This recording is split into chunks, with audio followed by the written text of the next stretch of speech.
আসসালামু আলাইকুম, কেমন আছেন সবাই? আশা করি সবাই ভালো আছেন। আজকে নতুন ভিডিও নিয়ে আসলাম আব্দুল্লাহ এক অফিস থেকে। আপনাদের সবাইকে স্বাগতম।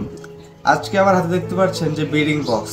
এই ব্রিডিং বক্স দিয়ে কি কি হয় এবং এই ব্রিডিং বক্সের উপকারিতা কি এবং এই ব্রিডিং বক্সটি কিভাবে তৈরি করবেন খুবই অল্প টাকার ভিতর এবং খুবই অল্প সময়ের ভিতর, আজকের ভিডিওটি এই বিষয় নিয়ে। অবশ্যই ভিডিওটি প্রথম থেকে শেষ পর্যন্ত দেখার অনুরোধ রইল। বরাবরের মতো আসি, আমি এটাকে খুলে দেখাই। এটা এক প্রকার নেট। হ্যাঁ, এটা এক প্রকার প্লাস্টিক নেট। এটা আপনি শহরের দোকানগুলোতে পাবেন। এই যে এই নেটগুলা ভালোভাবে ফোকাস করে দেখাই। এই যে এরকম নেট, এই নেটটা আনার পরে এটার দাম খুবই কম। এটা আপনার এতটুকু 3 ফিট লম্বা থাকে, 4 ফিট লম্বা থাকে, 20 টাকা না 15 টাকা ফুট। হ্যাঁ, এখানে দেখা যাচ্ছে যে 1 ফুটও নাই, 8 ইঞ্চি বা 9 ইঞ্চি, 8 ইঞ্চি বা 9 ইঞ্চি।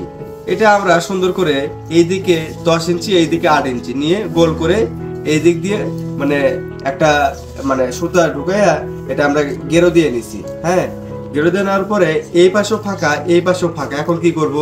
এখন আমরা বাড়ির যে মশারি বা জালি যদি থাকে তাহলে এরকম করে উপরে পেরে দিব।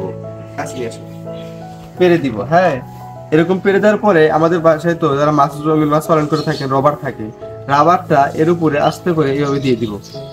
হ্যাঁ, তাহলে কিন্তু এদিকে, তাহলে কিন্তু এটা আর মানে সেলাই করা লাগতেছে না। এই রাবারটা দেওয়ার কারণে এটা আটকে গেল। তারপরে এখানে একটি আমরা দড়ি লাগিয়ে দিব, আপনারা যে যারা যেরকম ভাবে করতে পারেন। তারপরে এটা যে কোনো হাউস এরকম রেখে এখানে আমরা বেঁধে দিব বা কিছু একটা করে দিব। হ্যাঁ, এইভাবে ব্রিডিং বক্স তৈরি করা খুবই সহজ। ব্রিডিং বক্স তৈরি করার অনেক পদ্ধতি আছে, অনেক নিয়ম আছে। এইভাবে তৈরি করা খুবই সহজ। আর মাছ যখন এখানে থাকবে, নিচ দিয়ে বাচ্চা বেরিয়ে আসবে, সাইড দিয়ে বাচ্চা বেরিয়ে আসবে। আর এরকম রঙিন মাছের ভিডিও পেতে অবশ্যই ভিডিওতে লাইক করে চ্যানেলটিকে সাবস্ক্রাইব করে রাখবেন। ধন্যবাদ।